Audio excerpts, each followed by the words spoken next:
So அவன் உன்கிட்ட மாட்டிக்க கூடாதுங்கிறதுக்காக தான் அவன் அலர்ட் ஆயிருப்பான். அந்த லேடியோட பேசுறதையும் அவன் அவாய்ட் பண்ணிருப்பான்க்கா. இப்ப என்ன பண்றது?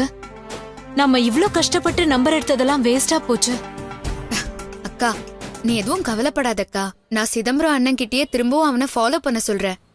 இந்த தடவை நமக்கு சாதகமா ஏதாவது ஒண்ணு மாட்டோம். அப்புறம் நம்ம அந்த லாயர் கிட்டயும் வேற ஏதாவது ஆப்ஷன் இருக்கான்னு கேட்டு பார்க்கலாம். சரியா? மனச தளர விட்டுறாதக்கா.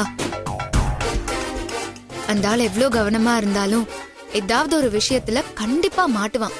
அப்படி ஒண்ணு கிடைச்சிட்டா போதும், அத வச்சு அவனை நாம மடக்கிடலாம். நீ மட்டும் பாசிட்டிவா இருக்கா.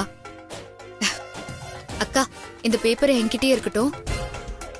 ரஞ்சிதா, நீ மகாபலிபுரத்துல இருந்து போன்ல பேசினப்ப நேர்ல ஒரு விஷயத்த சொல்றேன்னு சொன்னல, இப்ப வரைக்கும் அத பத்தி வாயே திறக்க மாட்டேங்கிற.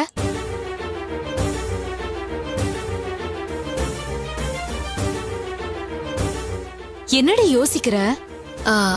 அக்கா இங்க வச்சு அத பேச முடியாதுக்கா. அதுக்கான நேரமும் இது இல்ல.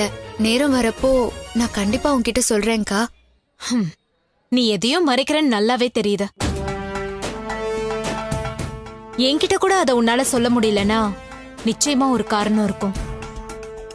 நான் உன்னை வற்புறுத்தல. உனக்கு எப்ப தோணுதோ அப்ப சொல்லு. தேங்க்ஸ்க்கா. சரி வா கிளம்பலாமா? ஏய் இருடி, ஏன் அவசரப்படுற? நான் உன் வீட்டுக்கு வந்தாதான் தேவையில்லாத பிரச்சனை வரும். ஆனா நீ என் வீட்டுக்கு வரலாம்ல. நீ என் வீட்டுக்கு வந்து எவ்வளவு நாள் ஆச்சு தெரியுமா? வீட்டுக்கு வந்து என் கையால ஒரு வாய் சாப்பிட்டு போனா நான் சந்தோஷப்படுவேன்ல.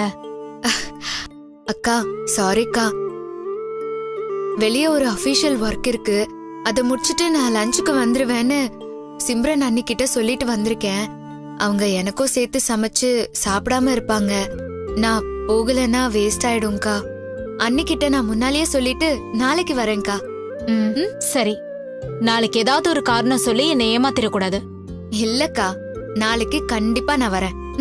சரி வா நம்ம கிளம்பலாம்.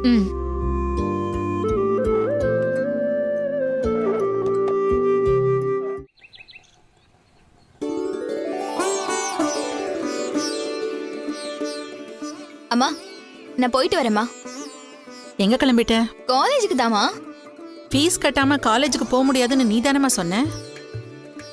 அக்கா ஃபீஸ் கட்டிட்டாங்கம்மா, அதான் கிளம்புறேன். சித்ரா, நான் ஃபீஸ் கட்டல.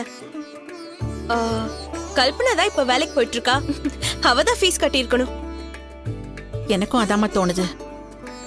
நம்ம குடும்பத்துக்காக இதெல்லாம் செய்ய அவளை தவிர வேற யாரு இருக்கா?